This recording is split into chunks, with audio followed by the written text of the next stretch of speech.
Bonjour, ici Arnaud de Lagrange, voici mon édito du vendredi 15 juin. Fracture.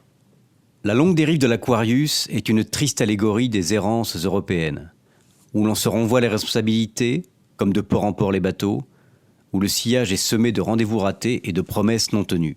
Cela fait des années que la crise migratoire ne cesse de s'aggraver. 3 ans surtout, depuis la dangereuse décision de Merkel d'ouvrir en grand les frontières. Aucun dirigeant européen ne peut dire qu'il n'a rien vu venir. Seulement voilà, ce n'était pas si grave. Le Club Med s'énervait, celui d'Europe centrale bougonnait, mais le bruit retombait vite et la conversation européenne pouvait douillettement reprendre.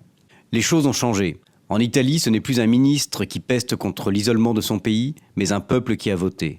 Plus grave, l'affaire ne ressemble pas à un accident périphérique.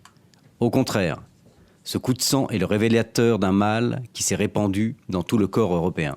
Il y avait eu le Brexit, l'entrée en force de l'extrême droite au Bundestag, les ruades d'Europe orientale.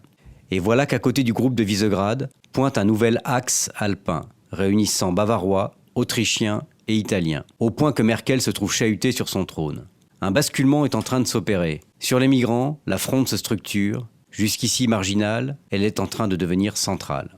Sur cette question, l'Europe peut se fracturer durablement. Et l'on reste pantois devant l'inertie de dirigeants qui se lamentent sans agir en grand. Tétanisés, ils se contentent d'inscrire le sujet à l'ordre du jour des sommets ordinaires, quand la réponse devrait être aussi exceptionnelle que la crise. Les priorités sont connues. Préserver le droit d'asile pour les vrais réfugiés, s'attaquer avec humanité mais fermeté à la question des migrants économiques et des clandestins, contrôler les frontières de l'UE, et lancer un ambitieux plan européen de coopération et de développement avec les pays d'Afrique en amont. Ce sera long, ce sera dur, cela a un coût. Mais il faut des gestes forts, d'urgence.